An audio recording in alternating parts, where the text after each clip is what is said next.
कभी अगर बनना हो तो बाज बनना, लेकिन कभी भी तोता मत बनना, क्योंकि तोता बोलता तो बहुत है लेकिन ज़्यादा ऊंचाई पर उड़ नहीं सकता। वहीं बाज बहुत कम बोलता है लेकिन सबसे ऊंचाई पर वही उड़ता है और बाकी पंछियों का बादशाह होता है एक बाज। आज मैं आप लोग को 6 ऐसी पॉइंट बताऊंगा जो हर इंसान को ये चीज़ फॉलो करनी चाहिए। पहला पॉइंट, एवरी ईगल फ्लाइन अलोन। बाज अकेले उड़ता है और बाकी पंछियों की तुलना में सबसे ऊंचाई पर उड़ता है। बाज अकेले उड़ेगा लेकिन कभी भी छोटी पंछियों के साथ नहीं उड़ेगा। बाज या तो बाज के साथ उड़ता है या फिर अकेला उड़ता है, लेकिन कभी भी छोटी पंछियों के साथ नहीं उड़ेगा। और इससे हमें यही सीखने को मिलता है कि छोटी सोच वाले लोगों से हमेशा दूर रहा करो, क्योंकि छोटी सोच वाले लोग कभी भी तुम्हें आगे बढ़ने नहीं देंगे। वो ना तो तुम्हें कुछ करने देंगे और ना खुद कुछ करेंगे।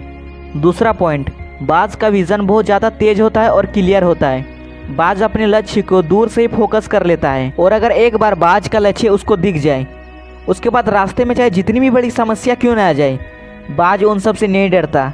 वो अपने लक्ष्य को हासिल करके ही दम लेता है। और इससे हमें यही सीखने को मिलती है कि बाज की तरह बनो, अपना विज़न क्लियर रखो और अपने गोल को पाने के लिए तुम्हें चाहे जितनी भी मेहनत क्यों ना करनी पड़े, तुम हार मत मानना।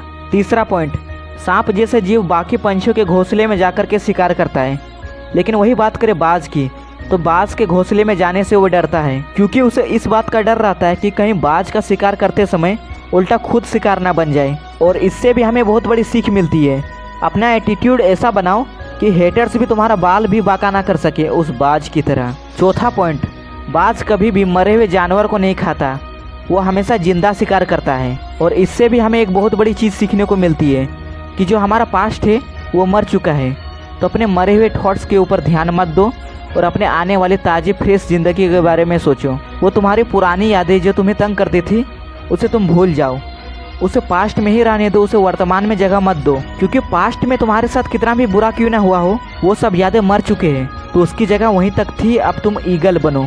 पांचवा पॉइंट, एक कड़वा सच ये भी है कि तोता इंसानों की भाषा बोलता है इसलिए वो पिंजड़े में कैद रहता है, लेकिन बाज अपनी भाषा बोलता है इसलिए वो आज़ाद रहता है। और ये बात हमें यही सिखाती है कि कभी भी दूसरे के बातों पर मत चला करो।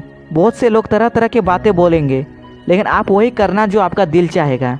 अगर आप लोगों की बातों में चलोगे तो आप एक ट्रैप में फंस जाओगे, इसलिए आप वही करना जो आपका दिल चाहेगा। छठा पॉइंट, बाज अपने घोंसले में से सॉफ्ट घास को निकाल देता है, क्योंकि बाज का जो बच्चा होता है उस पर कंफर्टेबल फील ना हो सके, क्योंकि अगर एक बार वो घोंसले पर कंफर्टेबल हो गया तो वो उसी पर रहना पसंद करेगा, लेकिन बाज ऐसा होने नहीं देता। बाज एक पंछी है और उसे भी ये बात पता है कि there is no growth in comfort zone, लेकिन हम तो इंसान हैं ना, तो फिर भी हम इंसान होने के बावजूद भी ये बात क्यों नहीं समझते कि आप जितना ज़्यादा कंफर्ट जोन में रहोगे, आने वाले टाइम में आपकी लाइफ उतनी ज़्यादा अनकंफर्टेबल हो जाएगी।